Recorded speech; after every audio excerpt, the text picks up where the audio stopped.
Veja no ICL Notícias, segunda edição. Escândalo Master. Operação contra Vorcaro cria clima de desconfiança na PF depois de Toffoli mandar lacrar provas no Supremo. Termômetro para a eleição. Pesquisa Quest mostra Lula na frente, mas com diferença menor entre Tarcísio e Flávio Bolsonaro. Caos à vista. Após ameaças, Irã avisa que vai revidar caso Donald Trump ordene bombardeios no país. O ICL Notícias, segunda edição, está no ar.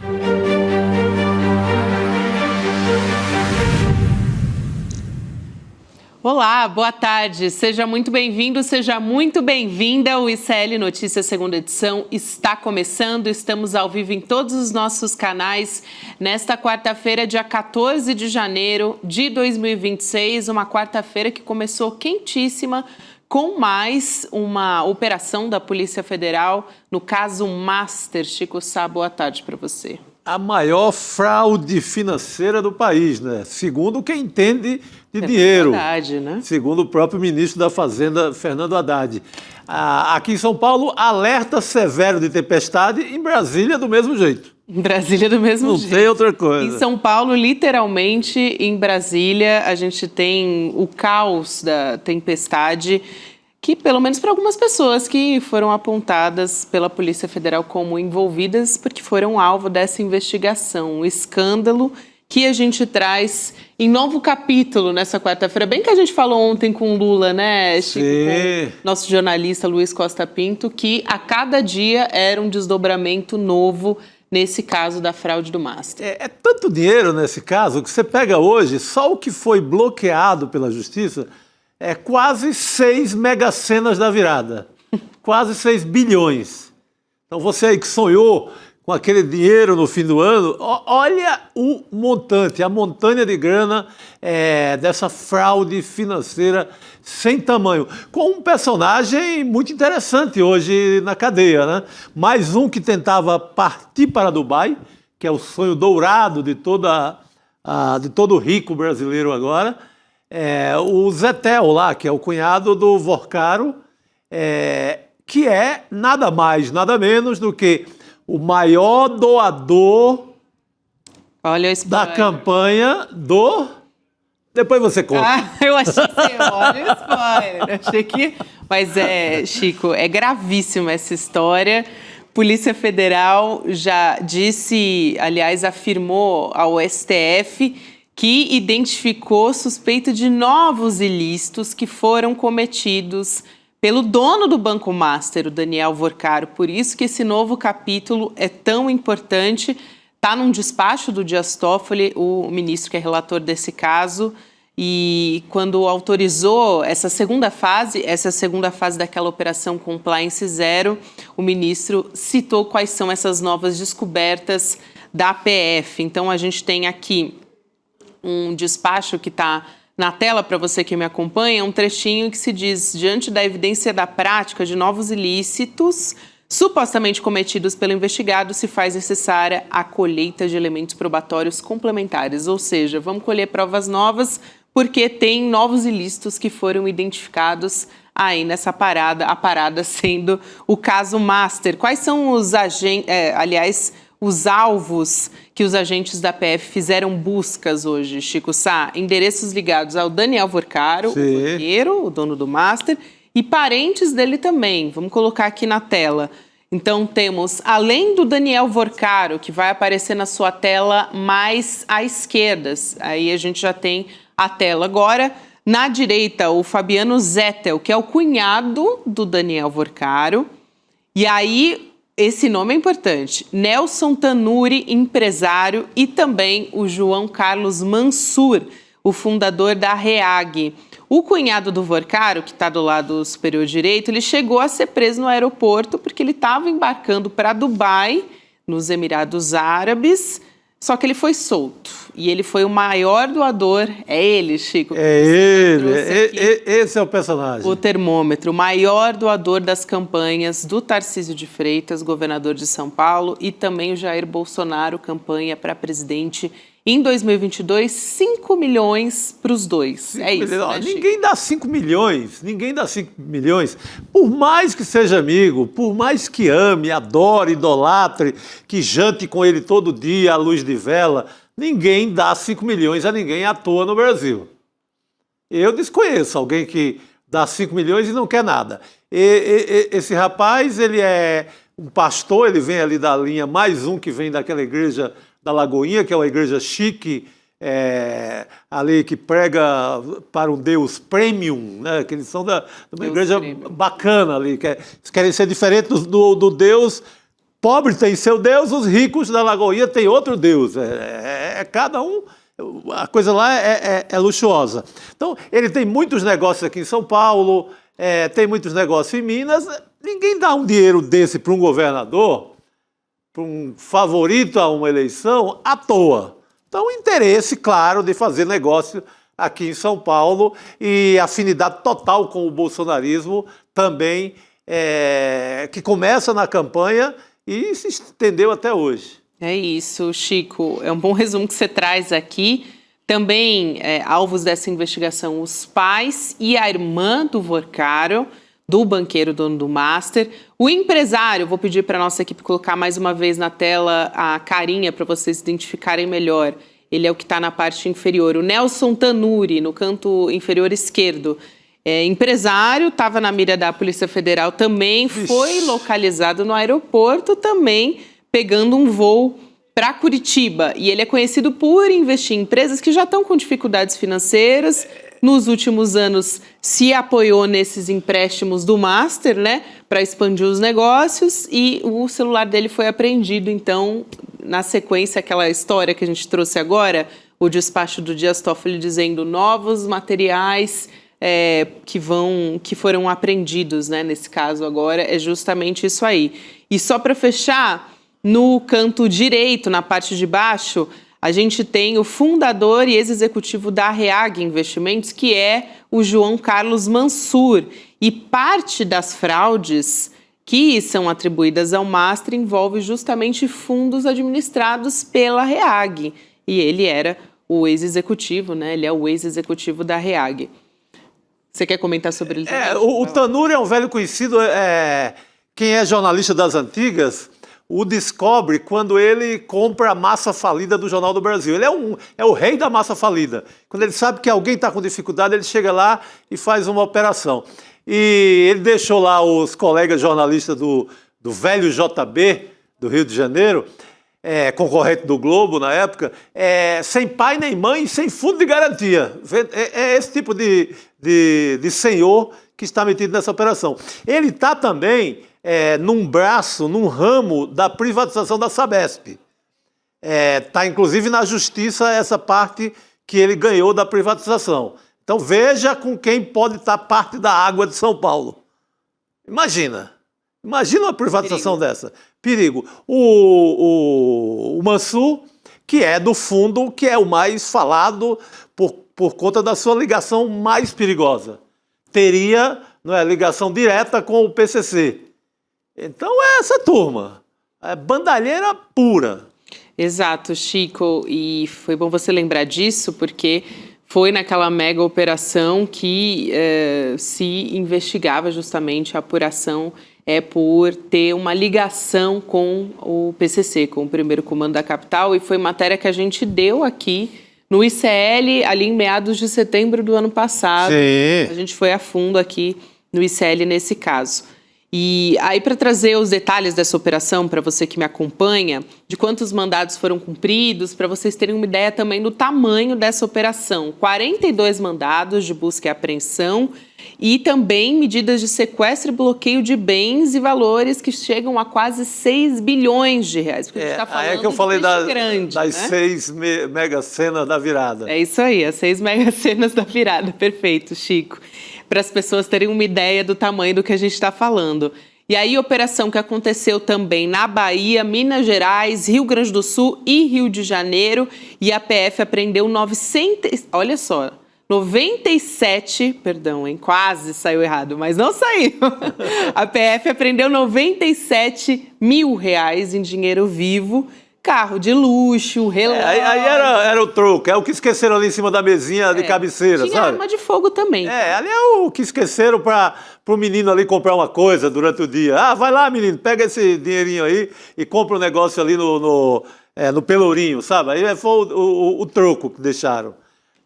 Mas onde mexer? Olha isso, Imagina se o ministro Toffoli deixa de jogar como zagueiro, como protetor total, né, dessa turma toda. Que ele está segurando. A PF está ali na marra, tentando fazer uma operação aqui, outra operação acolá. Imagina se libera mesmo, se libera provas, se libera tudo. O mundo vai cair. Lembrando que está sob sigilo a investigação desse caso lá no Supremo Tribunal Federal por decisão do Dias Toffoli nessa história. Aqui só para trazer o outro lado da defesa do Daniel Vorcaro, dizendo que ele tem colaborado com as autoridades e que todas as medidas judiciais determinadas pela investigação serão atendidas com total transparência. Aliás, mais para frente, hoje a gente tem a participação aqui da Cristina Serra, do Mário Sarrubo, secretário nacional de Segurança Pública, que vem para cá junto com Heloísa Vilela, e ainda Leonardo Trevisan, porque o nosso cenário internacional está cada vez mais bélico. Tem um imperador aí que está mandando em tudo, né? Cada segunda é uma notícia ruim. Mas essa história que você traz, Chico, que é uma atualização da condução, nesse caso, da operação da Compliance Zero, porque isso também é vamos dizer assim, uma preocupação dos agentes da Polícia Federal, que é o quanto isso pode afetar os trabalhos, né? Porque vai precisar do aval do ministro, então, do Dias Toffoli, para analisar esses dados, o quanto que isso pode ou não travar a investigação. Essa é uma questão também. Esse é o drama, né? Essa é a novela. E começa logo depois da ida do ministro Toffoli para Lima, no Peru, na decisão da Libertadores, no avião do Vorcaro, né? Ele chega e já engaveta tudo. Não, primeiro ele leva para lá, que não era o caso de STF. Ele aproveita que tem um deputado ali da Bahia no meio da confusão e opa, vamos chamar para o STF. Vamos subir para cá, para a instância superior, que a gente pode dar uma segurada até onde der. Não está dando mais para segurar. Então, ele fica com o caso, coloca sob sigilo, mas é aquele açude que estourou a barreira. A tempestade foi tão grande que o açude estourou e agora ele vai ter que lidar com essas operações da PF. É isso, Chico. Vamos para Brasília? Por favor. Nossos convidados chegaram. Na verdade, Heloísa Vilela já é da casa, mas ela está ao lado do nosso convidado, o secretário nacional de Segurança Pública, o Mário Sarrubo. Secretário, boa tarde. Elo, boa tarde. Já te passo a palavra para fazer a primeira pergunta para o secretário. Vamos lá. Boa tarde, Gabi. Boa tarde, Chico. Secretário, muito obrigada por nos dar esse tempo. Vocês sabem que o secretário está preparando a transição, porque a gente está num momento de mudança aqui no Ministério da Justiça, um novo ministro, depois da saída do Lewandowski. Mas eu gostaria de começar perguntando para o senhor, porque o senhor está na saída, né? Está fazendo a transição, mas a gente vai enfrentar um ano de eleição muito importante na história da democracia brasileira e a gente tem talvez um marco para discutir no Brasil segurança pública, que é a Operação Carbono Oculto. Então, eu gostaria de saber se o senhor acha que ela é o parâmetro, né? E que o senhor falasse um pouco dessa importância da integração das forças para trabalhar na segurança pública. Segurança Pública, boa tarde, em primeiro lugar, grande prazer estar com vocês da ICL, Heloísa, grande prazer mais uma vez. Segurança Pública é o principal tema hoje em discussão no campo político e, claro, de cada um da população brasileira. É um debate que está na sociedade, na família, cada um de nós, com os vizinhos, com os amigos. E temos um grande problema aí no horizonte, que é a politização, a ideologização da discussão desse tema. Isso tem prejudicado projetos de lei do governo federal no Congresso Nacional, os projetos estão sendo desfigurados, como a PEC da Segurança Pública, quando no fundo, segurança pública, e nós nunca podemos fugir disso na vida, não só na segurança pública, mas nós temos que lutar sempre a favor da ciência, das evidências. E quando a gente olha para o tema segurança pública de forma científica, através das evidências, dos programas que deram certo, isso muda o foco e nos leva, Heloísa, justamente para carbono oculto, que foi algo estruturado através de evidências, através de provas e priorizando um trabalho muito bem feito de inteligência e, mais do que isso, um trabalho integrado. Portanto, é o eixo central do Sistema Único de Segurança Pública. Ali nós tivemos integração entre instituições, Ministério Público de São Paulo, Polícia Federal. Ali nós tivemos um trabalho de inteligência muito bem feito. Este é o caminho para a segurança pública do Brasil. Claro, Heloísa, não quero dizer que todas as operações têm que ser feitas sem nenhum tiro. Isso, de fato, não condiz com a realidade de domínio territorial, de violência extrema, de fuzis nas mãos do crime organizado. Mas esse é o caminho principal, como eu gosto sempre de pontuar. Não é? Se nós asfixiarmos financeiramente no estilo carbono oculto, sem dar um tiro, a gente enfraquece a base e, a partir do enfraquecimento da base, eles não têm dinheiro para comprar fuzil. Aí a gente sobe o morro com segurança, com nenhuma ou baixíssima letalidade e podemos avançar. Esse é o caminho. Gabi? Secretário, boa tarde mais uma vez. Eu queria seguir nessa linha conversando sobre a PEC da segurança, mais especificamente porque a gente teve essa troca agora, um novo ministro vem assumir a pasta e a gente pode falar, claro, especificamente sobre isso, mas sobre a PEC da segurança, eu te pergunto se existe alguma chance de essa PEC ser sepultada. Se houve, já se perdeu o controle sobre o texto lá no Congresso ou se tem alguma estratégia que o governo deve tomar para conseguir retomar até as rédeas da PEC. Boa tarde mais uma vez. Olha, o governo evidentemente trabalha com essa lógica, as nossas lideranças no Congresso Nacional, o núcleo político do governo evidentemente vai trabalhar pela PEC, mas evidentemente há uma sensação de desconstrução da PEC hoje no relatório apresentado pelo deputado federal Mendonça Filho. Aqui há que se louvar que ele foi muito aberto ao diálogo, ele dialogou bastante com o próprio Ministério da Justiça, com os secretários aqui do Ministério da Justiça, mas o relatório, na minha modesta concepção, ele é um grande retrocesso hoje para aquilo que se pretendia, para aquilo que o ministro Lewandowski idealizou lá no início da nossa gestão aqui no Ministério da Justiça e Segurança Pública.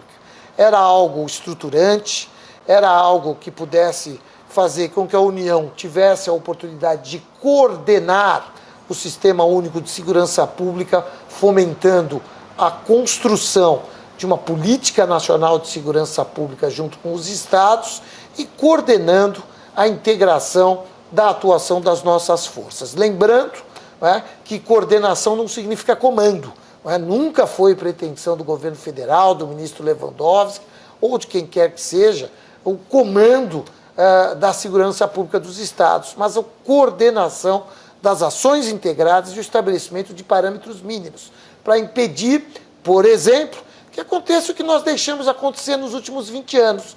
Duas grandes facções que atuavam localizadamente no Rio de Janeiro e em São Paulo e que, por falta de uma coordenação nacional, se espalharam por todo o Brasil e agora até mesmo fora do Brasil. A gente estava conversando um pouquinho antes da entrevista aqui, falando justamente disso, Gabi e Chico, que foi uma das maiores falhas nos Estados Unidos para evitar aquele atentado do 11 de setembro. Por quê? Porque não havia coordenação entre FBI e CIA, então um órgão sabia de uma pessoa fazendo curso de aviação num estado, outra sabia e não juntaram nada porque não se comunicavam. Então, essa coordenação não devia nem ser motivo de divergência, de polêmica, é o óbvio ululante, né? Mas tem que ser dito que essa coordenação é a única maneira de combater o crime organizado, Chico. Boa tarde, secretário. É um prazer tê-lo aqui conosco mais uma vez. Eu gostaria de saber a sua opinião, secretário, sobre a decisão do governo Lula de não mais criar o Ministério da Segurança Pública. Como é que você ouviu essa decisão? Olha, boa tarde, Chico. Grande prazer estar com você também novamente. Eu não tenho informação concreta sobre isso, estou sabendo pela imprensa, que eu fico aqui no piso trabalhando, não é? Mas, de todo modo, no meu entendimento, eu já tinha tido a oportunidade de expressar isso. Acho que, neste momento, criar um ministério, isso demandaria aí, muito tempo e muitos recursos que podem ser empregados aqui no Ministério da Justiça, agora sob o comando do ministro Wellington, com resultados muito mais consistentes e rápidos, porque a sociedade brasileira está precisando que isso aconteça. O Ministério, eu sempre fui favorável, mas eu acho que poderia ser num próximo mandato do presidente Lula, que evidentemente, por razões óbvias, a gente torce para que aconteça, e a partir daí, com 4 anos, muito bem estruturado, muito bem remodelado, acho que isso pode ser construído com a necessária calma. Nesse momento, eu acho que se a decisão foi mesmo essa, eu acho que foi, acho que o presidente Lula acerta mais uma vez. Acho que a ideia é fomentar mesmo aí o Ministério, o ministro Wellington assume com força e dá sequência e vem com ideias novas, leva adiante o trabalho para que a gente possa ter a melhoria do dia a dia das pessoas na segurança pública no Brasil. Eu queria lhe fazer uma pergunta em duas, ou talvez. Depois desse tempo aqui no Ministério, serviço público não é fácil, né, secretária? Não é fácil, eu sei que não é fácil. Mas eu queria saber o que ficou para o senhor dessa experiência, o que o senhor acha que conseguiu avançar, o Brasil conseguiu avançar nesse período, e como que o senhor acha que a gente entra nesse ano eleitoral na discussão da segurança pública, que me parece vai ser um ponto crucial da disputa desse ano? Bom, no campo pessoal, um momento riquíssimo para mim. Eu brinquei com uns amigos hoje e disse, não me arrependo nem 1 milímetro de ter vindo, de ter participado dessa jornada. Então, um momento riquíssimo, é muito bacana, recomendo para quem assumir aqui. Na questão do trabalho, evidentemente é difícil. Eu estou fazendo aí 37 para 38 anos de vida pública, sempre serviço público, não é? E sempre foi muito difícil. O Ministério Público foi difícil e aqui não foi diferente. Não é muito difícil você dialogar, fazer com que as políticas aconteçam, mas a gente conseguiu deixar legados, né? Eu gosto de dizer que um dos maiores legados que a gente deixa aqui são pelo menos 2 projetos que eu gostaria, se você me permitir, Heloísa, de pontuar. O primeiro deles é o trabalho em rede. Renorcrim recupera 2 redes, Rede Nacional de Combate às Organizações Criminosas, recupera a Rede Nacional de Recuperação de Ativos, ou seja, todas as agências que combatem crime organizado e que trabalham com recuperação de ativos, e aqui falando de polícias civis, Receita Federal, COAF, Ministérios Públicos, trabalham hoje em rede absolutamente, como eu gosto de dizer, azeitadas, né, trabalhando em rede. Isso tem produzido resultados, eu tenho números muito significativos, né, toneladas de drogas apreendidas, recursos recuperados e assim por diante. O outro trabalho, o Brasil tem, historicamente, até por conta das mais de 3, 4 décadas de políticas equivocadas, gosto sempre de dizer, de subir o morro sem um planejamento, sair matando, prendendo, apreendendo drogas e indo embora do morro e deixando aquela população ao léu. Nós criamos aqui aquilo que nós chamávamos de projeto piloto de retomada territorial e se transformou no projeto Território Seguro, um projeto que está em andamento neste momento em Natal, no Rio Grande do Norte, na comunidade Felipe Camarão. Era um bairro dominado com ciclo econômico, com toque de recolher, com mediação de conflitos feita pelo crime organizado, impondo regras, inclusive de vestimento, como as pessoas podem se vestir e etc. e tal. Então foi feito um trabalho de inteligência a partir do Ministério da Justiça, aqui da Senasp, junto com as forças locais, Polícia Militar, Polícia Civil, Ministério Público, Polícia Rodoviária Federal. E a partir daí, 15 de outubro, nós retomamos esse território, mais de 170 presos da facção criminosa que ali atuava, sem nenhum morto, é bom que se diga. E aqui eu pontuo, eu sei que isso é exceção, eu sei que essas operações causam mortes, isso é natural, porque essas pessoas estão com fuzis e tudo mais, mas veja a importância de focar, o projeto ele foca não na letalidade, é um projeto que foca na inteligência e no resgate da cidadania. Essa operação aconteceu dia 15 de outubro.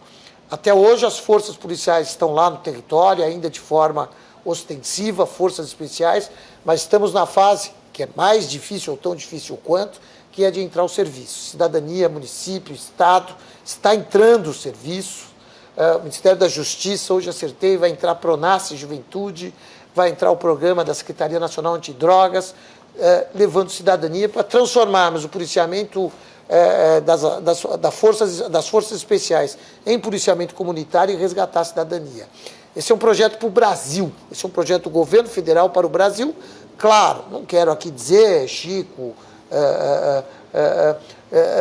e o resto aí dos nossos companheiros de jornada, mas não quero dizer que isso vai resolver o problema do Morro do Alemão amanhã, não sejamos ingênuos, mas é um passo inicial e um projeto para que pode ser aplicado em vários estados do Brasil e que pode transformar a realidade, que pode ser sim o início de um embrião para a gente imaginar uma retomada nas grandes comunidades do Rio de Janeiro, uma retomada com inteligência, uma retomada com viés de cidadania. Ou seja, acho que já ficou claro por onde vai a discussão política eleitoral desse ano. Tem que sair um exemplo, a Carbono Oculto e esse projeto em Natal, que servem de exemplo para o que se pode chamar de uma discussão da política de segurança pública nacional, né? Heloísa, força do Estado e cidadania, resgate de cidadania, acho que esse tem que ser o eixo central. O Estado tem que mostrar força, não pode haver território em que a polícia não entre, não é?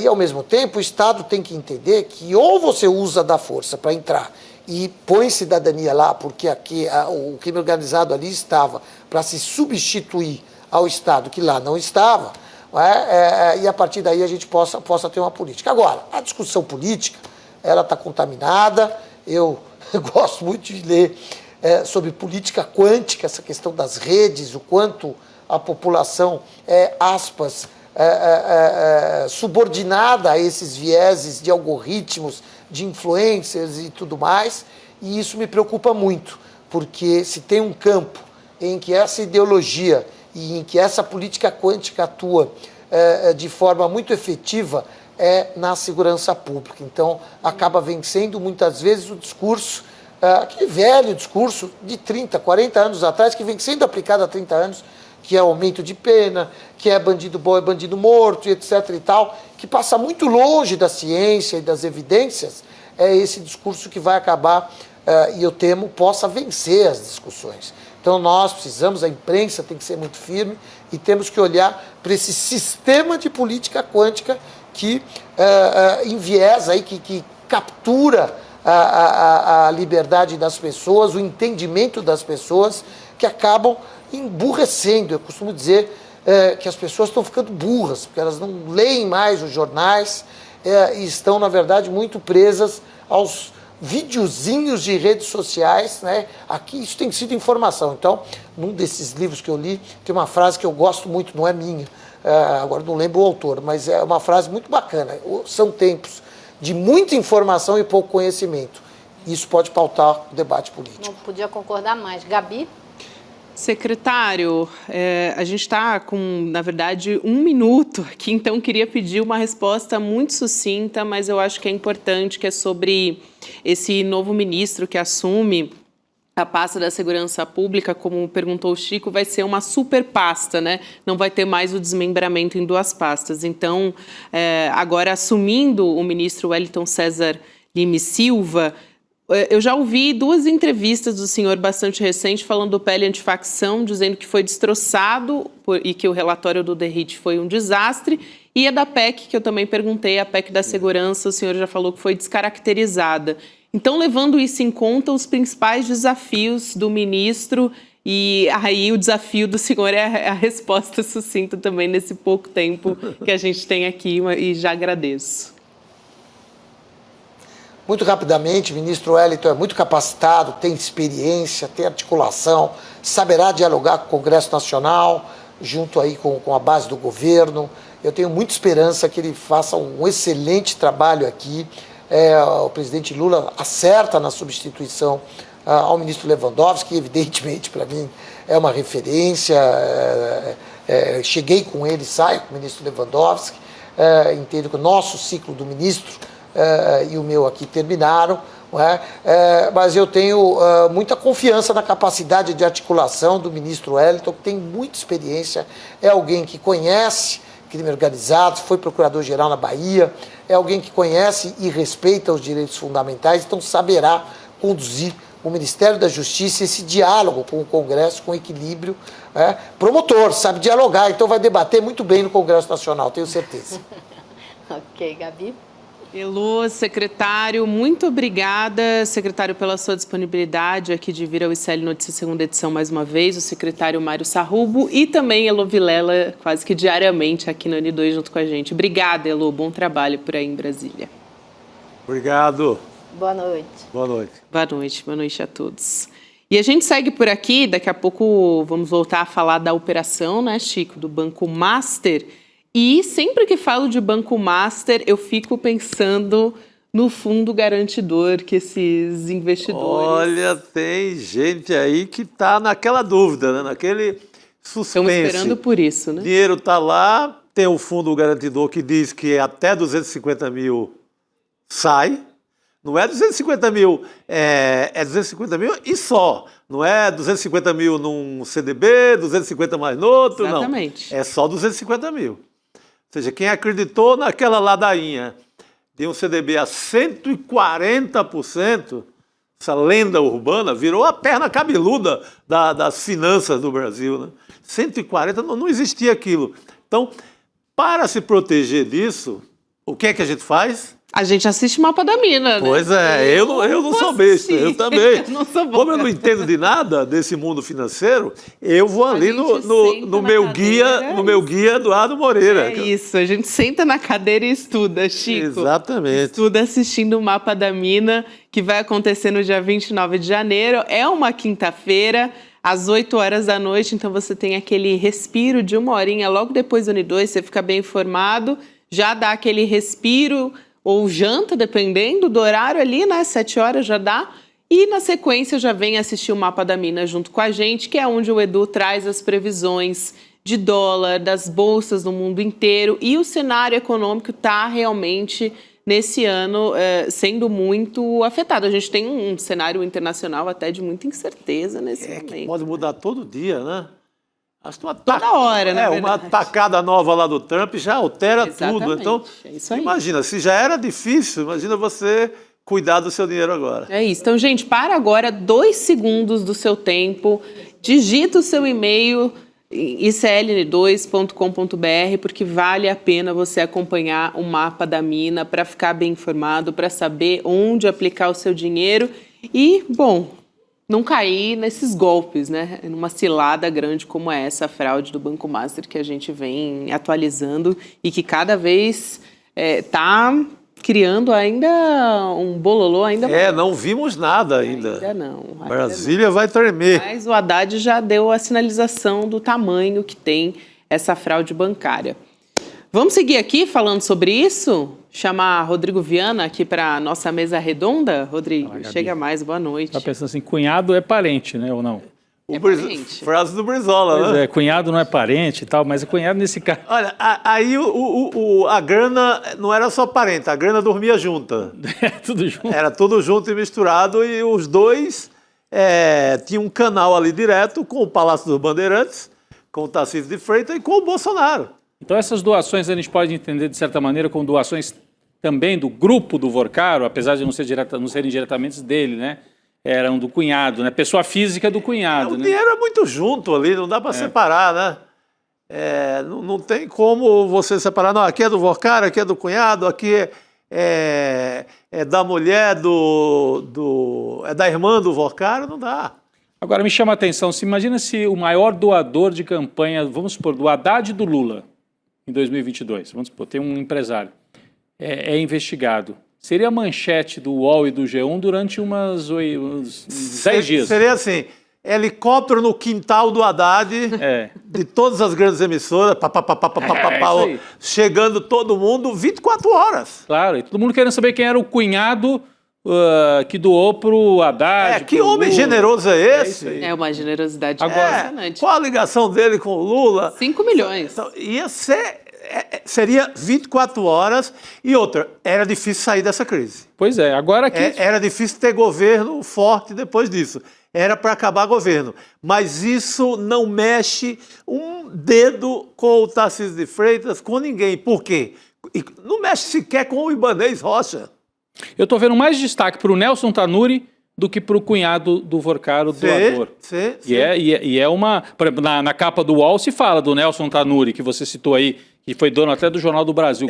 O Jornal deixou do Brasil. nosso colega sem fundo de garantia. Sem nada. Ele passou o rodo no Jornal do Brasil, Gabi, quando já estava ruim das pernas, ficou com a grana que pôde e ajudou a quebrar de uma vez o Jornal do Brasil. O Nelson Tanuri está aqui. Mas cadê o cunhado do Vorcaro que doou dinheiro pro Tarcísio? Sumiu. Não aparece na capa do UOL. Não, ele fica assim lá no pezinho da matéria para dizer que escondidinho. Não dá. Ele aparece ali. E tem também um cunhado aqui, lá de BH, da Igreja Lagoinha e etc. Que, aliás, é outro... O Demore, o nosso Leandro Demore postou hoje nas redes sociais uma coisa muito interessante, um palpite que é o grande palpite nacional.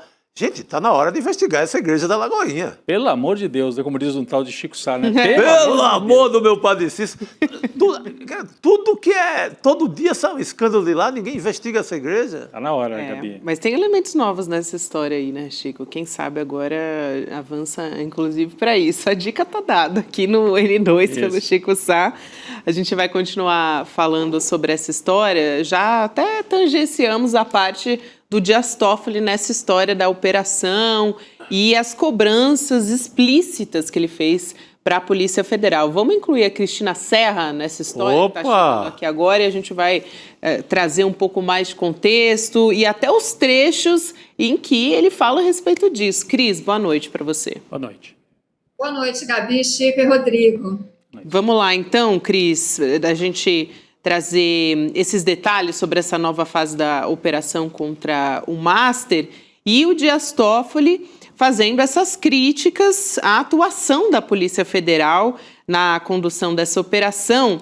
A gente tem despachos assinados entre os dias 7 e 13 de janeiro, e aí ele diz, com palavras assim bem diretas, está registrando insatisfação com atrasos no cumprimento das ordens judiciais, risco concreto de destruição de provas, e ele também atribui para a Polícia Federal a responsabilidade por eventual prejuízo às investigações. Aí o Dias Toffoli deu prazo de 24 horas para que o diretor-geral da PF dê explicações. O despacho a gente coloca aqui na tela, trazendo todos esses pontos que eu comentei agora. E além das críticas à Polícia Federal, o Dias Toffoli tem mais uma questão na história, porque ele determinou que todos os bens, documentos, materiais apreendidos pela Polícia Federal, agora há pouco a gente falou que teve um celular de um dos alvos dessa operação que foi apreendido também, tudo isso tem que ser lacrado e armazenado na sede do Supremo Tribunal Federal, ordem que também está no despacho que a gente sublinha aí na tela para você. E aí, Cris, a questão toda é a preocupação, inclusive dentro da própria Polícia Federal. A Daniela Lima, jornalista, trouxe essa apuração conversando com os agentes da Polícia Federal, que eles vão tentar entender se precisa de um aval do ministro para avaliar esses dados. Então, o quanto que isso interfere na investigação, vai atrasar, enfim, ou vai impedir pelo menos um avanço? E aí o Andrei Rodrigues também deve responder, só que só nos autos ele está evitando o embate público, segundo uma apuração da CNN também. Então ele vai responder nos autos do processo, aliás, um processo que está sob sigilo, lembrando aqui que foi imposto pelo próprio Dias Toffoli, né, Cris? Gabi, esse processo tem um vício de origem, o que torna toda e qualquer ação do ministro Toffoli, nesse caso, suspeita ou minimamente sujeita a algum tipo de controvérsia. Ele viajou para assistir a final de um campeonato de futebol num jatinho com um advogado do grupo. É de amplo conhecimento, isso tem sido noticiado, que parentes dele têm empresas que estão dentro desta teia gigantesca, desse emaranhado de fraudes, fraudes contra o sistema financeiro de uma maneira geral, mas todo esse emaranhado de empresas de fachada, créditos podres, ativos inflados, etc., etc., uma coisa, inclusive, complicadíssima de entender, né? Mas, enfim, tem sido noticiado que há parentes dele que têm negócios que estão nessa teia, ou que, pelo menos, tangenciam essa teia, aquele reage, aquele grande gestor de fundos, etc., etc. Então, na verdade, o ministro Toffoli só teria uma única ação decente, ética e moral a fazer nesse caso, que é se declarar impedido. Todas as outras ações dele estão contaminadas por esse vício de origem. Eu sei que isso é sonhar, é pedir demais, é claro que ele não vai fazer isso, né? Mas, como eu disse, as ações dele estão sujeitas a muita controvérsia e, diante desta situação dele, me desculpa. Agora, quem é Toffoli para criticar a Polícia Federal? Nesses termos em que ele faz essa crítica num despacho, né? Se queixando, dizendo, né, nem insinuando, dizendo com todas as letras que a Polícia Federal estava tardando, né, a cumprir uma determinada ordem dele, uma determinação dele no processo. Sobre isso, a Polícia Federal também é que tem que se explicar, né? Porque o outro lá, o irmão do Vorcaro, irmão, né? Desculpa, é tanto nome, é tanta gente nessa teia. Esse que doou, né? Milhões. Cunhado. Casado cunhado, com a irmã do... Desculpa, gente. Mas é porque hoje acompanhar esse noticiário não foi fácil. Ele é casado com a Natália Vorcaro, a irmã do Daniel. Perfeito, Chico. Ele é casado com a irmã, é o cunhado. Eu vou fazer aqui na parede da minha casa, aqui, para acompanhar esse caso do Banco Master até o fim. Eu vou desenhar essa teia para não me perder. Boa. Eu faço isso quando eu estou cobrindo casos muito complicados, né? Como foi o caso da Braskem, do livro que eu acabei de fazer. Quando eu tenho livros com muitos personagens, tipo 100 anos de solidão, eu fiz isso. Perder. A gente tem que fazer isso no caso do Master. Desculpa, gente. É um alívio cômico aqui, né, dentro desse caso todo. Mas já termino.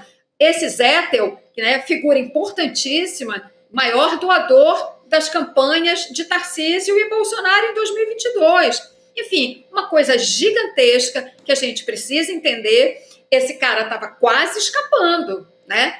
A Polícia Federal chegou a tempo, mas, de fato, quase que deixa o peixe escorregar da rede, né? Então, há alguma preocupação. Essa preocupação, ou enfim, essa queixa do Toffoli faz algum sentido. Enfim, muita gente para dar explicações, né? Nesse caso, a Polícia Federal, explicações o Toffoli tem muitas para dar. Agora, de fato, quem tem as explicações principais a dar são todos esses envolvidos nesta organização criminosa. O Banco Master não é um banco, não é uma instituição financeira, é uma central de crimes contra o sistema financeiro, é uma organização criminosa. Então, todas essas pessoas envolvidas nisso e suas conexões políticas é que precisam explicar ao país o que fizeram, né, toda essa avalanche de fraudes contra o sistema financeiro nacional.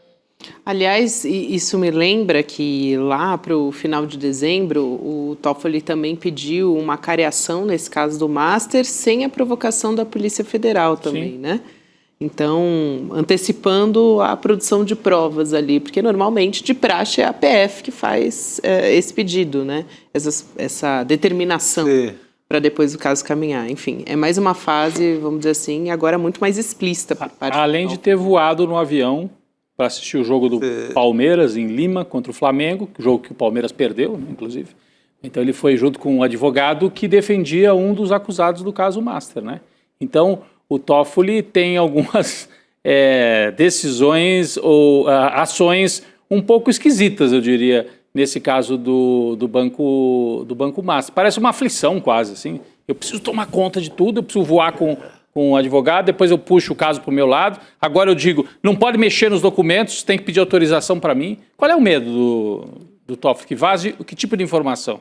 Né? É curioso. A gente deixa aqui um ponto de interrogação, mas que está estranho, está. Está muito estranho. Toda a forma que ele administrou desde o começo, a questão da cariação, ela foi quase uma gestão de crise, como se diz. Ela foi quase uma política de comunicação, interferiu demais na história. Segurou a história e aí criaram aquele outro ramal de defesa via TCU, o Centrão criou aquela operação. Então, juntou aquilo com o Toffoli, se achava que iam embarrear tudo. É porque a coisa é tão imoral, tão escandalosa, que vazou. Não segura, não tem como segurar um escândalo que tem 6 megacenas da virada, quase 6 bilhões, só no dinheiro bloqueado hoje. E a cariação, Gabi, que ele mandou fazer sem pedido da Polícia Federal, era para constranger o diretor do Banco Central. Depois voltou atrás. Sim. Porque tinha 3 pessoas ali para ser ouvidas no mesmo dia. O Vorcaro, o diretor do BRB, o PH Costa, né? Isso. E o diretor do Banco Central, que é uma autoridade que investiga o caso. E ninguém entendeu, né? Ninguém entendeu nada. Ele, na verdade, era para colocar pressão sobre o Banco Central, para dizer, olha, eu posso provocar danos, eu posso constranger, olha o que eu posso fazer com vocês. Na última hora tirou, porque não fazia sentido a cariação. Mas foi o recado. Sim, e o TCU na mesma linha, né? Na mesma linha. O TCU queria entrar lá com o cão farejador dentro do Banco Central. Sim. Sabe, esse falso Tribunal de Justiça, porque o TCU, lá nas reuniões, eles colocam até toga e tal. O sonho deles é ser da Justiça. Até toga se usa lá, mas é apenas um puxadinho do Congresso. É para auxiliar na área de contas. Sim. Né? Se funcionasse direito, teria um papel interessante, né? Não, mas lá a gente já sabe que é só para político derrotado em eleição, vai para lá, perde a eleição, é importante no partido, arrumam ali na negociação do Congresso, pendura, vira ministro do TCU, como foi o caso desse rapaz aí, o Jonatas de Jesus. Que tem uma relação com o Centrão e com o Arthur Lira. Diga, Cris. Eu quero aproveitar. Não, só lembrando aqui, isso que o Chico está falando é muito importante, que as pessoas confundem, porque o nome da instituição ele dá margem à confusão. Né? Ele não é um tribunal, ele não é do Poder Judiciário. Exato. Né? Ele é um órgão de assessoramento do Legislativo. Ponto. Mas eu quero, Chico, lembrar o que o seu xará falou, o Chico Pinheiro, no ICL1, que eu adorei. É um lugar de sinecuras que se torna um valha-couto. Eu amei isso. Sinecura, todo mundo sabe, né? Aquela coisa aquele emprego público que você está lá para ganhar o seu capilé, né? E um valha-couto, porque serve, digamos assim, de refúgio, né, para muita gente que vai para lá para fazer esse tipo de coisa que esse Jonathan de Jesus queria fazer, que é pressionar indevidamente o Banco Central. Foi lá, temos que lembrar, em nome da memória nacional, que arrumaram as fictícias pedaladas contra a Dilma. Isso.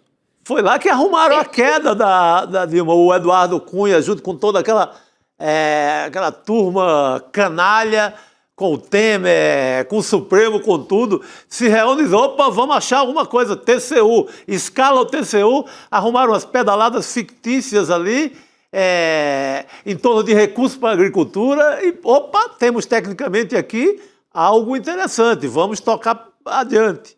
E saiu a queda de uma mulher honestíssima. Sim. Relatório assinado no TCU, o relatório das pedaladas pelo ministro Augusto Nardes, bolsonarista de 4 costados. Exatamente, bem lembrado, Cris. Excelente aqui essa observação. É bom para a gente entender mais sobre o funcionamento, né, do órgão também. Esse contexto que vocês trazem, muito bom. Eu posso virar aqui para falar sobre a pesquisa Quest de hoje? Opa! Como é que está o cenário para o presidente Lula e também para as nossas eleições desse ano? Então, a gente vai começar pelos cenários de primeiro turno. Já adianto que o Lula está vencedor em todos esses cenários. No primeiro, a gente pode colocar aqui na tela as intenções de voto, o presidente Lula aparece na liderança, 36% das intenções de voto, e o Flávio Bolsonaro, segundo lugar. Logo na sequência a gente tem aí o Flávio, né, com 23%, e o Tarcísio de Freitas com 9%. Tá comendo poeira o Tarcísio, hein? Tá comendo poeira. Em relação ao Flávio, porque o grande argumento é ele é mais forte, querem impor o Flávio, mas ele é que tem mais voto. Olha, na direita... Foi pro buraco, né? Foi pro buraco. Depois de botar o bonezinho do MAGA, não deu muito certo a vida do Tarcísio. E tem um cenário só com o Lula e o Flávio, né, com o presidente aparecendo sem o com Tarcísio, 35, né? Sem o Tarcísio, e o Flávio com 26. Aí tem um cenário sem o Flávio. O Lula aparece com 39 e o Tarcísio com 27. Mas tem a vantagem diminuiu, né, digamos assim, mas ainda assim o presidente Lula vence em todos os cenários. A gente tem a próxima tela. Vocês querem dar uma olhada no geral antes da gente comentar? Acho que é melhor, pode ir. Então vamos lá. Só estou lembrando como faz diferença a escolha de métodos de uma pesquisa, né? Sai a pesquisa do meio / ideia ontem, com o Tarcísio brilhando alucinadamente. Hoje essa quest aí destrói qualquer ideia que aquela pesquisa queria trazer. Não, é isso. E aí, para a gente fechar, os adversários, né, mostrando como os adversários se saem contra o presidente Lula num segundo turno. A gente olha aqui, contra o Tarcísio, o Lula aparece com 44 e o governador de São Paulo com 39. Então, já é uma vantagem menor, né, presidente Lula. Depois, Lula com 45 no segundo cenário.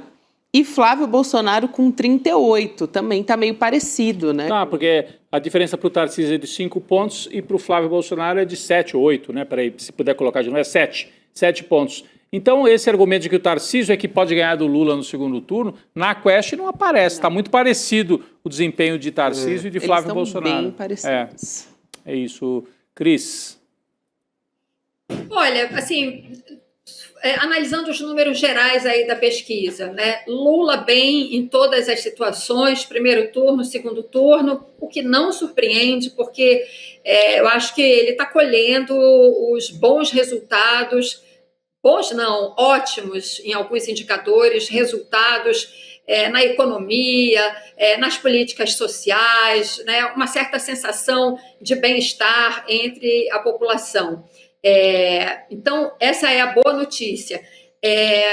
Com relação aos adversários, né, Flávio Bolsonaro e Tarcísio de Freitas, como o Chico aqui bem lembrou, né, depende, cada pesquisa, né, traz uma posição, né, desses potenciais adversários do presidente Lula. Né. Uma ontem trouxe um resultado, a de hoje, né, é completamente diferente. O que eu acho é que a gente ainda vai ver muita oscilação com relação a esses dois nomes em especial, né? Mas, assim, de qualquer maneira, a projeção do Flávio Bolsonaro está muito ligada ao sobrenome do pai, evidentemente, isso é um fato, a gente não pode ignorar isso, né? O nome Bolsonaro tem peso na política, né? Talvez ainda tenha por muito tempo.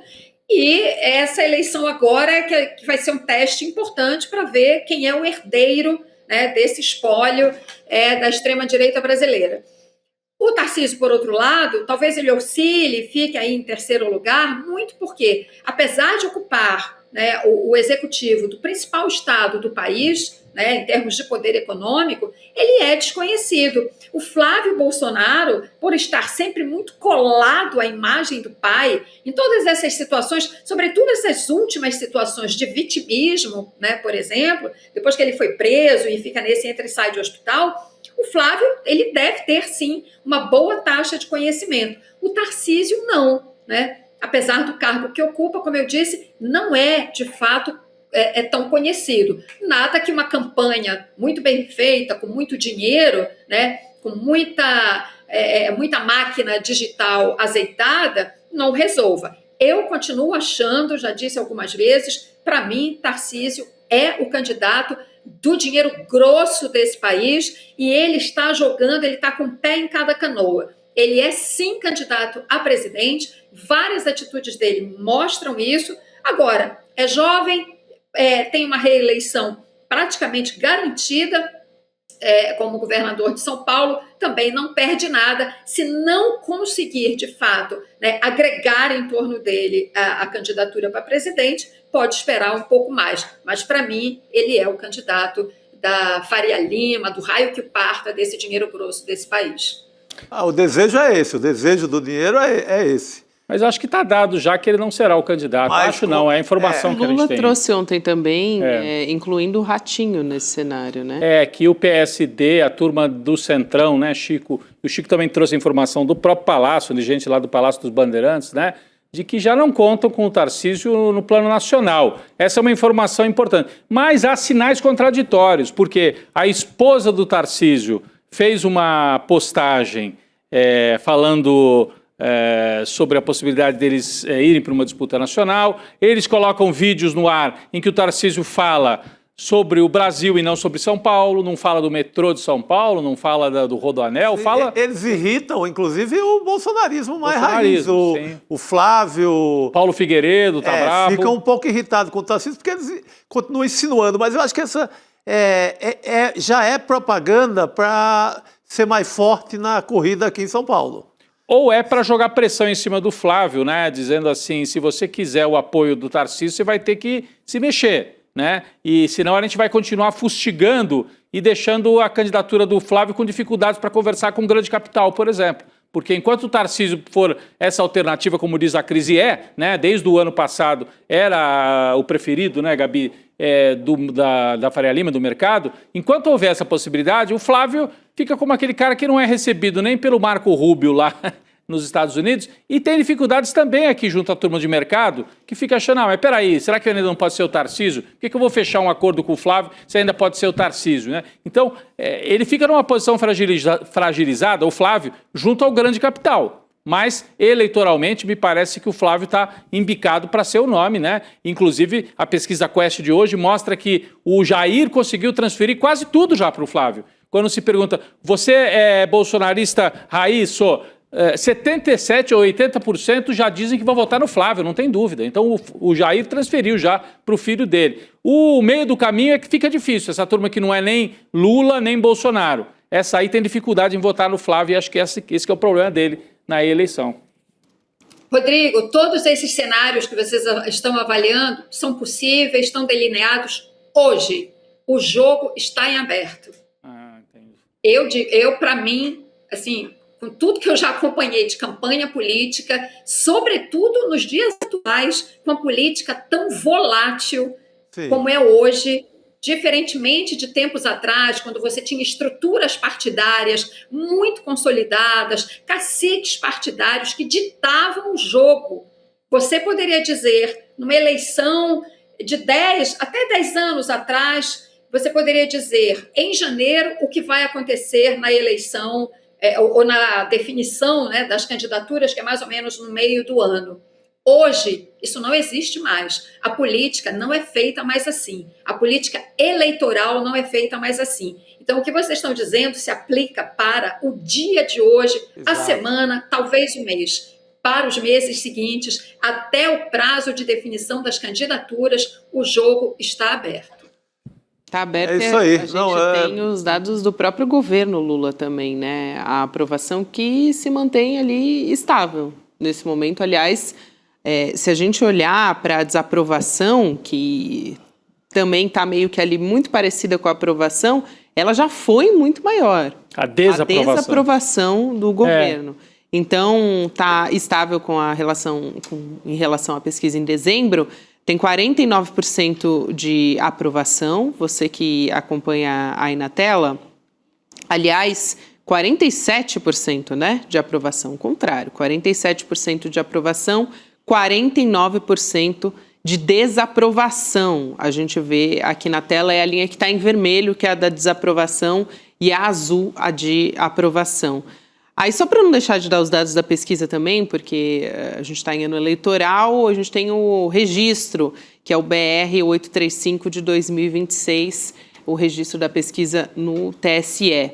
Então, um cenário que mostra uma estabilidade do governo em um ano de eleição. Agora, o que eu fico pensando é em relação a esses efeitos que justamente no começo do ano a gente pensa que a população vai começar a sentir. Então, por exemplo, a dar aprovação lá do imposto de renda para quem ganha, né? A isenção para quem ganha. Começa agora no fim do mês, né? O primeiro salário com esse efeito. Se isso vai gerar algum efeito, enfim, se falta ainda para a população começar a sentir essas melhoras do governo, ou se é já uma dificuldade, se já dá para dizer que é uma dificuldade. Aí se vai ter interferência nessa faixa dos chamados independentes, desse eleitor que nem não é consolidado, nem um bolsonarista, nem do lado do Lula. Esse eleitor aí que é quase um terço também, que fica no meio do caminho, esse pode debandar para o Lula com o efeito disso. O eleitor bolsonarista, mesmo ele sendo beneficiado,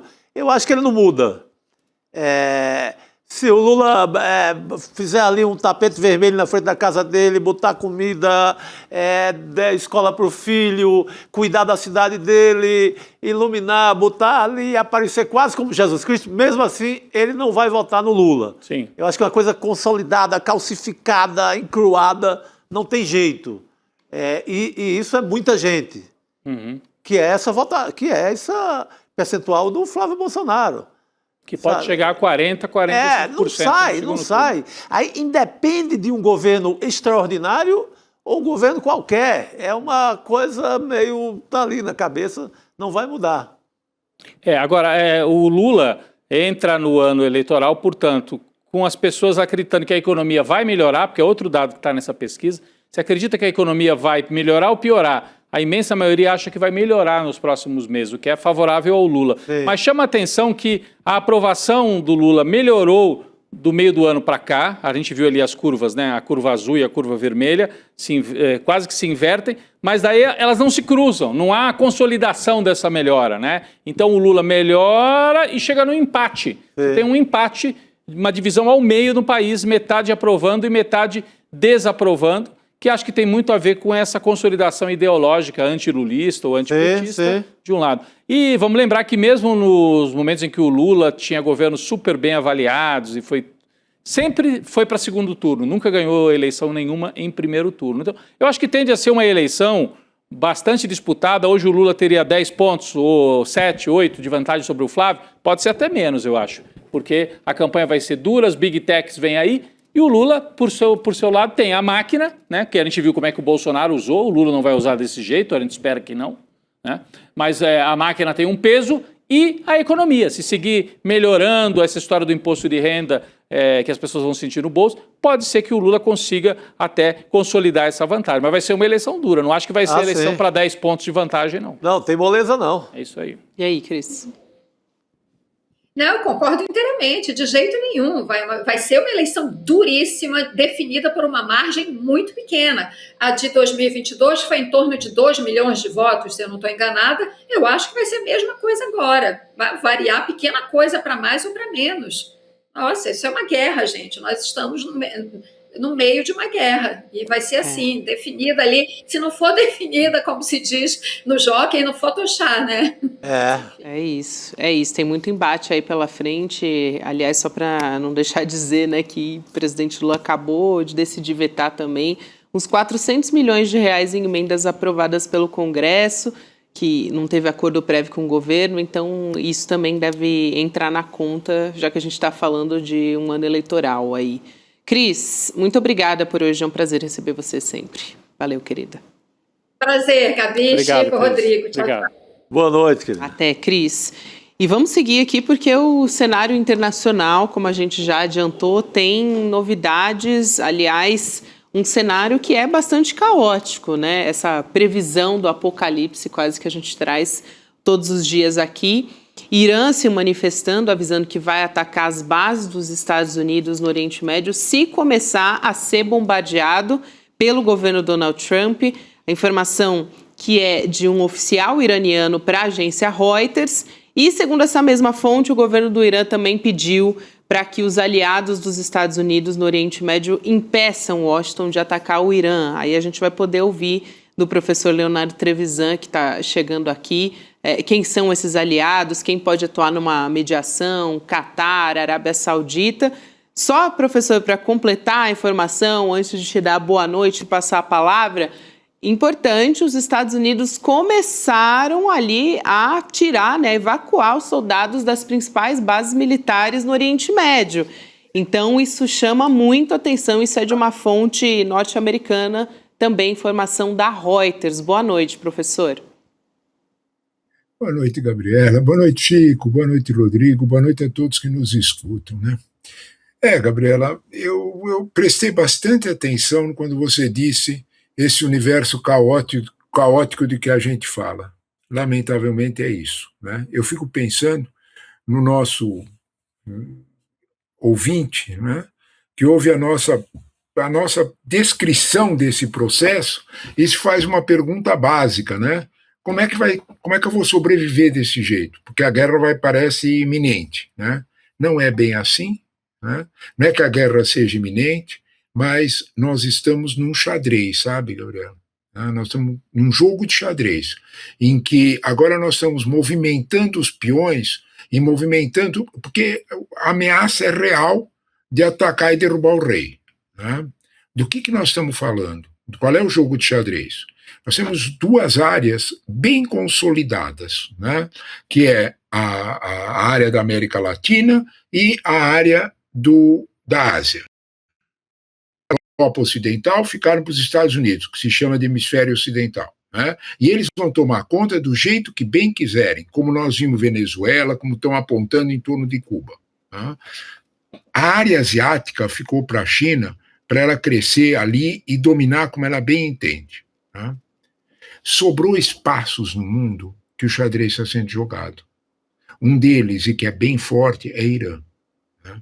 Tem um xadrez aí no Irã bem jogado entre China e Estados Unidos. Para quem acha que China não tem nada a ver com a história do Irã, eu peço que lembre, por favor, que em novembro de 2023, no auge da crise, enquanto Israel estava acuada, o Hamas tinha atacado, o Hezbollah tinha atacado, né? O Biden, ainda presidente, chamou Xi Jinping para uma reunião em São Francisco. A gente não pode esquecer disso. A reunião durou 2 horas entre eles e os 2 chanceleres, né? O Blinken. E o pedido foi claro e direto para a China: segura o Irã. E foi o que a China fez. Né? De alguma forma, a China fez exigências disso em outras contrapartidas na África. A China jogou, né? Mas ela segurou a resposta iraniana. Não é o que temos agora. Esse é o ponto. Né? O quadro mudou completamente. Né? Para usar a imagem do jogo de xadrez, nós estamos usando o movimento da torre do cavalo para derrubar o rei na China, da China nos Estados Unidos, da China no Irã. Né? A lógica é esta. Se não olharmos para isso, a gente não entende bem do que nós estamos falando. Nós estamos falando de um jogo maior, do qual os agentes locais tiram suas vantagens. Exemplo, né? Quem olha para a situação iraniana, isso me choca brutalmente, né? Acho que eu estou ficando velho, né? Me choca brutalmente, são jovens que estão morrendo. Né? A matéria do Guardian é impressionante. Quem leu a matéria do Guardian, é difícil não dar um nó na barriga. Né? Porque a matéria do Guardian mostra um repórter do Guardian, aquelas coisas de jornal de verdade, né? O cara está em Teherã e foi num hospital que recebe corpo, que recebe gente ferida. E ele contou 400 jovens. A maioria deles com tiro na cabeça. Eles estão mirando os olhos, porque se o cara não morre, fica cego. Você olha para isso aí e fala, opa, como é que é? É a barbárie, né? Então é uma escala, é uma subida na escala, que a gente olha para isso e percebe, diz, por que subiu? Né? Porque não estava assim. Esse protesto começou de um jeito completamente diferente dos anteriores. Tanto que o Pezeshkian, que é o presidente do Irã, endossou. Vamos ouvir os manifestantes. O que era? Qual era a briga em 28 de dezembro, que foi quando começou? O grande bazar de Teherã, que é uma espécie de centro vital. Vamos fazer uma brincadeira, vai? É a Faria Lima deles. É um grande centro vital, vai? Amanheceu no domingo completamente fechado. Os empresários fecharam. Motivo: desvalorização cambial e inflação muito alta. O real, que é o dinheiro iraniano, estava perdendo muita referência em relação tanto ao dólar como ao renminbi chinês, perdendo forte. Os empresários estavam meio desesperados. Do outro lado, você tinha uma inflação brutal. Nos últimos 3 meses, 40% de inflação, na anualizada, 70%. Para quem vive no contexto iraniano, isso era duro, isso era bem duro. Né? Você estava reduzindo o teu salário em 3 meses pela metade, com poder de compra.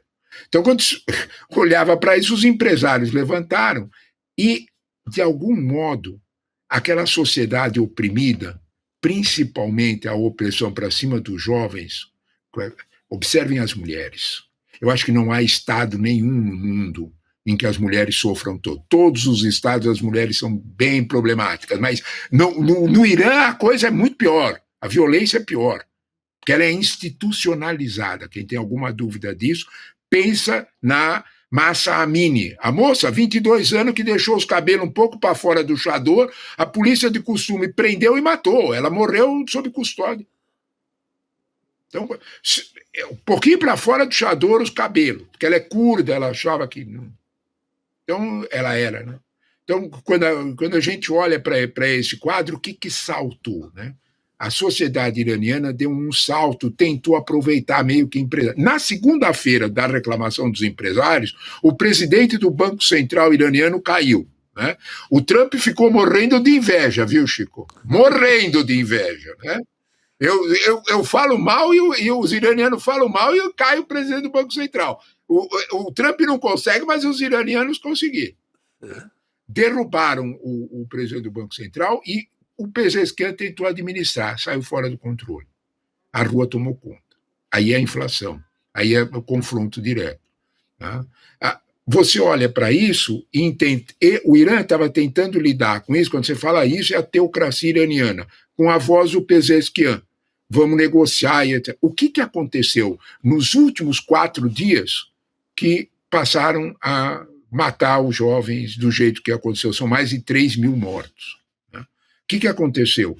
Basicamente, o Irã percebeu que o poder dos ayatolás estava em jogo. E a China autorizou a agir. Foi isto que aconteceu. Quem tem alguma dúvida sobre o quanto a China manda no Irã, pensa no seguinte: 70% do petróleo iraniano é comprado pela China, os outros 30% pela Índia. A China faz a manutenção do mínimo de vida industrial no Irã. Ela entrega os insumos industriais que o resto do mundo não vende para o Irã. Um aluno meu me perguntou, professor, como é que funciona isso? Eu falei, quando quebra o vidro na tua casa, você telefona para a vidraçaria pega produtos importados, faz vidro e entrega, não é assim que faz? Se não tiver produto importado, vai ficar eu recebi hoje o vidraceiro na minha casa, por coincidência. Exatamente. Vai entregar na semana que vem. E é bem caro. Então, quando você olha para isso aí, você dá uma olhada nisso e diz, espera aí. Quer dizer que a China tem poder real, né? De vida e morte no Irã. E ela tá percebendo, daí é que o Trump começou a dizer, eu vou atacar. Daí é que o Irã respondeu, eu vou dar resposta diferente daquela. Você notou perfeito, Gabriela. Começaram a evacuar, a tirar a família de militar americano, e os militares americanos que eles puderem tirar, eles vão tirar. Porque dessa vez não serão mísseis pequenos, como eles fizeram em Israel, que era só para fazer de conta. Dessa vez. Em outras palavras, o jogo está sendo decidido, sabe, Gabriela? Entre China e Estados Unidos, nos pedaços que não temos. Professor, um aluno meu perguntou, é guerra 2.0, é Guerra Fria 2.0? Isso eu não sei. Mas que parece, parece. de que Parece. estão decidindo o quadro nessa ponto. Parece, professor. E agora há pouco teve também uma manifestação do Donald Trump, mais uma vez falando do Irã. A gente vai trazer o trecho dessa fala aqui, mas ele estava lá no Salão Oval, basicamente falando que não tem planos para execuções no Irã e que a matança está parando. Vamos tentar entender essa história, trazendo o trecho da fala. A gente já volta a conversar. Vamos lá.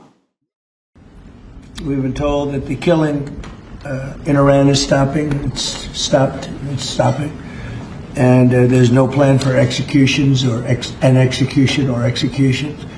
So I've been told that on good authority. We'll find out about it. I'm sure if it happens, we'll all be very upset, including you will be very upset. But that's just gotten to me some information that the killing has stopped, that the executions have stopped. They're not going to have an execution, which a lot of people were talking about for the last couple of days. Today was going to be the day of execution.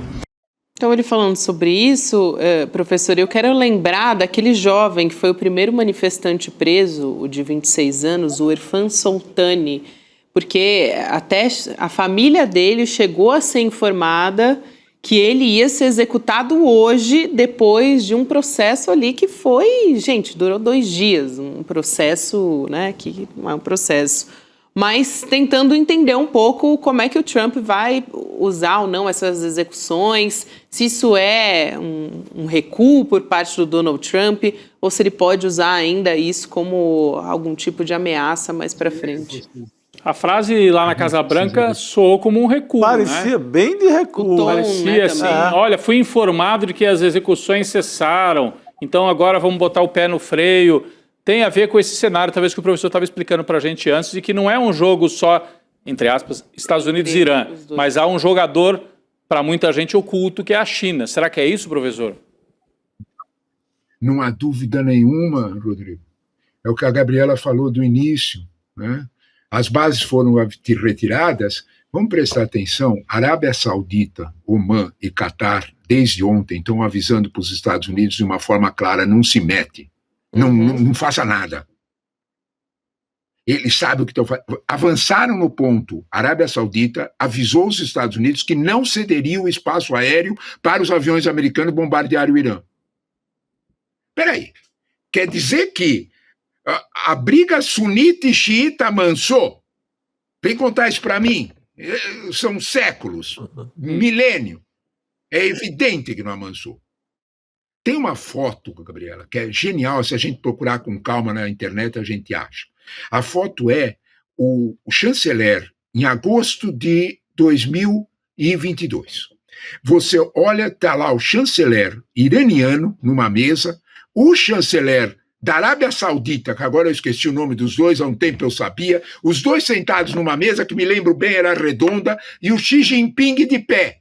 Sabe aquele olhar que o Xi Jinping deu pro Trump uma vez, que todo mundo fotografou? Sim. Ele estava olhando para os dois. A fotografia seguinte, sabe o que era, Gabriela? Eram os dois se cumprimentando.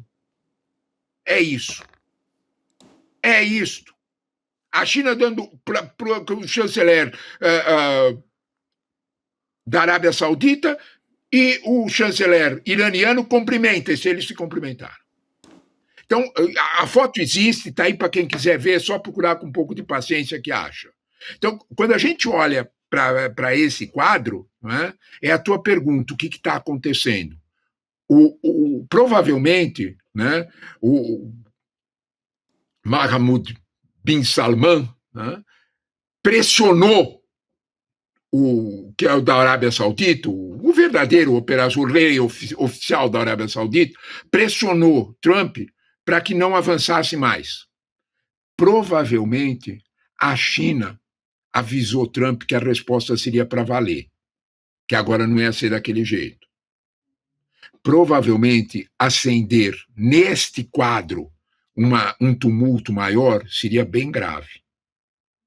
Quando a gente olha para tudo isso, sabe, eu vou girar o canal. Sabe aqueles seletores antigos de televisão do meu tempo, que a gente virava assim e eles viravam de lado, né? Trocava de canal. Eu vou trocar de canal. O Mark Milley, que é o chanceler do Canadá, né, o Mark Carney, ele vai para o encontro de Davos, do Fórum Internacional. Olha que coisa interessante. O primeiro-ministro do Canadá, antes de ir para a Suíça, sabe onde é que ele vai fazer uma visitinha? Sabe onde é que ele vai dar um pulinho? Pequim. Como é que é, professor? Presidente do Canadá está no Eduardo Luce de hoje do Financial Times. O presidente do Canadá vai visitar Pequim antes de ir para o... É evidente que o jogo está posto. É evidente que autoridades europeias estão se reaproximando de Pequim. É evidente que provavelmente, de novo, você tem toda a razão, Rodrigo. É taco. Trump is always chickens out. Ele recuou. Ele recuou por quê? Né? Talvez a gente tenha que olhar com bastante calma e ver que o outro lado deu um aviso para ele. Quem tem alguma dúvida sobre isso, observe o silêncio da Marinha Americana quando a China cercou Taiwan 15 dias atrás. A Marinha Americana não disse um A. Só tem um sujeito que olha para o Trump e diz para ele: eu não tenho medo de você. Nem um pouquinho. E vocês sabem de quem eu estou falando perfeitamente. Porque quem me faz você prestar atenção em mim não é ninguém. Quem faz você prestar atenção em mim é o dono da Apple, é o dono da NVIDIA, é o dono da... É eles que fazem ele prestar atenção a mim. Eu corto as terras raras e você não fabrica mais nenhum celular. Então, de alguma forma, a China tem a faca e o queijo na mão para fazer Trump voltar para o mundo da realidade. E de vez em quando ela usa, viu, Gabriela? Eu acho um pouco efetivo isso. Vamos ver. Tomara que não haja o ataque mesmo, que seria um mundo... uma desestabilização total. Completa, gravíssima. Nem só do Oriente Médio, né? Mas esse tom aí do... Pode acontecer o ataque? Pode acontecer o ataque? Pode. Né? Trump é absolutamente imprevisível. Rodrigo, se você me disser o que você não pode pedir do Trump, é coerência. Esquece. Essa é a única coisa que você não pode pedir. O resto, pode fazer o que você quiser. Coerência não peça. Ele pode, daqui a horas, desmentir tudo isso que ele acabou de dizer. Pode. Não me parece. Não me parece. Porque nessa conversa que nós temos aqui, a China pode sustentar, e não precisa ser militar a coisa, amigos. A China pode sustentar o fechamento do Estreito de Hormuz. É onde passa de 20% a 25% do petróleo que a Arábia Saudita, Omã, Emirados Árabes Unidos mandam para o Ocidente. Já imaginaram? Se você, com a brincadeirinha do petróleo, ele subiu 5% de sexta-feira para cá, só a brincadeira, imagine você se você cortar 20% do petróleo. Ou 25%, dependendo da época do ano. Então, quando você olha para isso aí, imagina o que vai acontecer com o preço. Imagina o que acontece com a inflação, Gabriela. Se a inflação subir desse jeito, na bomba de gasolina do senhor Trump, pode dizer adeus à maioria dele até no Senado. Vamos devagar com a dor, né? O santo de barro. E essa aprovação dele internamente já não está muito fácil também, né, professor? Não está nem um pouquinho, nem um pouquinho. Convenhamos. Aqui, professor, só para virar um pouco a pauta, eu sei que a gente tem pouquíssimo tempo para falar sobre ela, mas o presidente Lula conversou com o Vladimir Putin sobre a situação da Venezuela, e isso é muito importante também. A gente traz um trecho de uma nota que foi feita pelo governo russo falando sobre o que foi conversado nessa ligação. Então, é o seguinte, abre aspas aqui da nota divulgada pelo governo russo.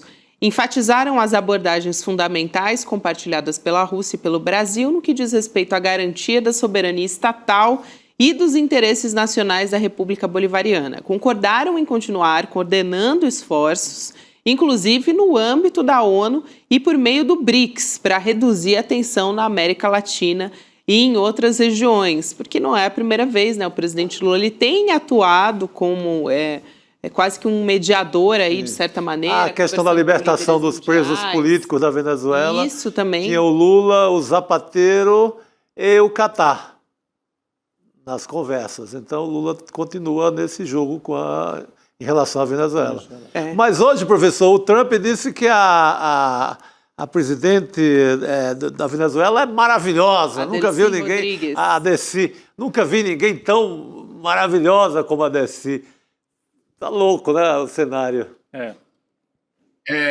O problema dele achar as pessoas maravilhosas, né? É a mudança de opinião. Anteontem ele dizia para ela tomar cuidado que ela podia ter o mesmo fim do Maduro. Vocês lembram disso? Né? Sim. Hoje ela está maravilhosa. Só não me peça coerência, Rodrigo. O resto pode pedir o que quiser. Né?